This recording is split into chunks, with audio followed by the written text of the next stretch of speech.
You don't fear people. You fear what might happen when they get too close.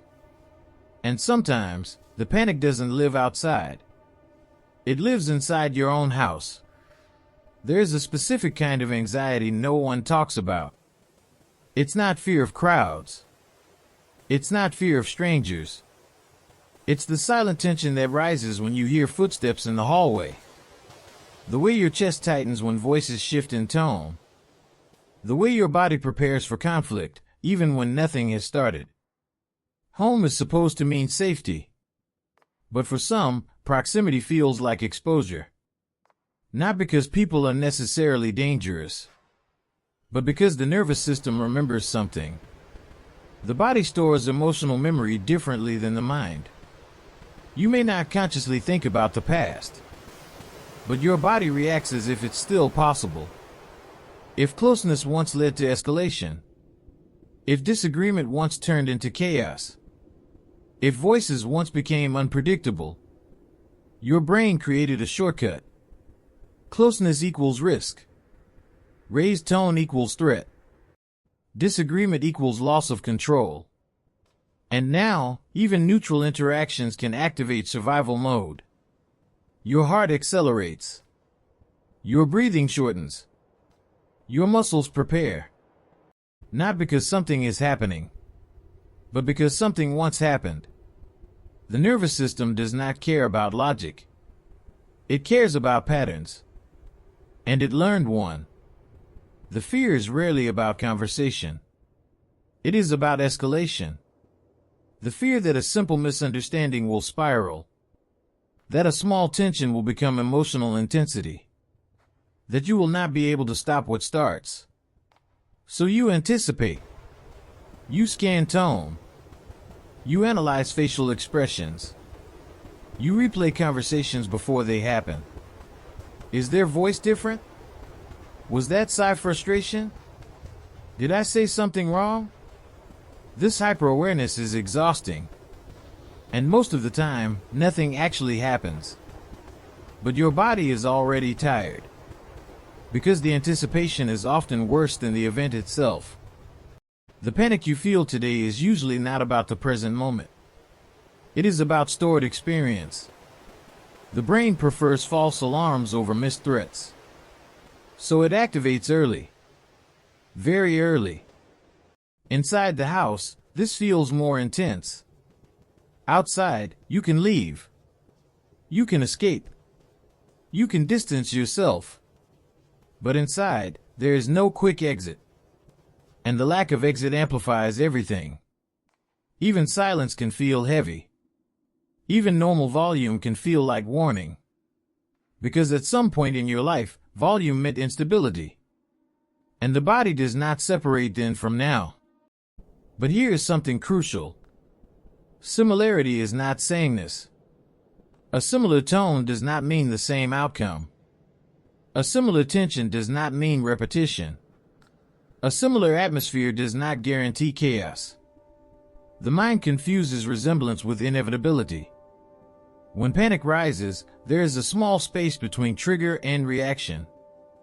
It is almost invisible. But that space is where change begins. Instead of asking, what is about to happen? Ask, is this happening now? Not in memory. Not in imagination. Now. Your nervous system may respond automatically. But your awareness can interrupt the cycle. You are not afraid of people. You are afraid of unpredictability. You are afraid of losing emotional control in the room. And sometimes, you are afraid of yourself. Afraid of freezing. Afraid of crying. Afraid of reacting too strongly.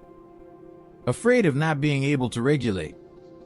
So you try to suppress. Stay calm. Stay small. Stay invisible.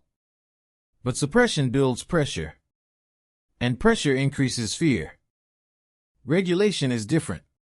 Regulation does not silence emotion. It stabilizes it. Slow your breathing. Longer exhale than inhale. Drop your shoulders. Unclench your jaw. Let your hands rest naturally. These are not small gestures. They are biological signals. Your body must experience safety, not just think about it. Conflict itself may not be the real danger. Your definition of conflict might be. If conflict once meant humiliation, shouting, or emotional volatility, your brain equates disagreement with catastrophe. But conflict can be contained. It can start and stop. It can be uncomfortable without being destructive. Not every raised voice ends in disaster. Not every tension becomes emotional chaos. But your nervous system needs repeated safe experiences to believe that. Avoidance feels protective. Limit interaction. Reduce exposure. Stay in controlled spaces. Short term, this lowers anxiety. Long term, it strengthens fear. Because every avoidance teaches the brain. We escaped something dangerous. Even if nothing dangerous was happening. Healing requires something quieter. Small moments of staying present. Short conversations without escape. Mild discomfort tolerated. Not overwhelming yourself. But not disappearing either. There is something rarely acknowledged. People who experience this kind of panic are often deeply perceptive. They read subtle shifts. They detect emotional changes quickly. They sense tension before others do. Sensitivity is not weakness. It becomes painful only when paired with fear. When paired with grounded awareness, it becomes intelligence. Your nervous system is not trying to sabotage you. It is trying to protect you.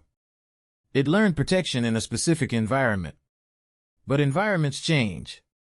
And you are not who you were when that pattern formed. The next time your heart races inside your own house, pause. Notice the sensation without immediately labeling it as danger. Ask yourself, is this threat or is this memory? Lower your shoulders. Slow your breath. Stay. You are not reliving the past. You are standing in the present. And the present can be different. If this message resonated with you, if you have ever felt panic where you were supposed to feel safe, comment below. When did this pattern begin for me? And if you want to understand your mind on a deeper level, quietly, honestly, without judgment, subscribe. Because some of the most important battles are silent. And you are not alone in this one.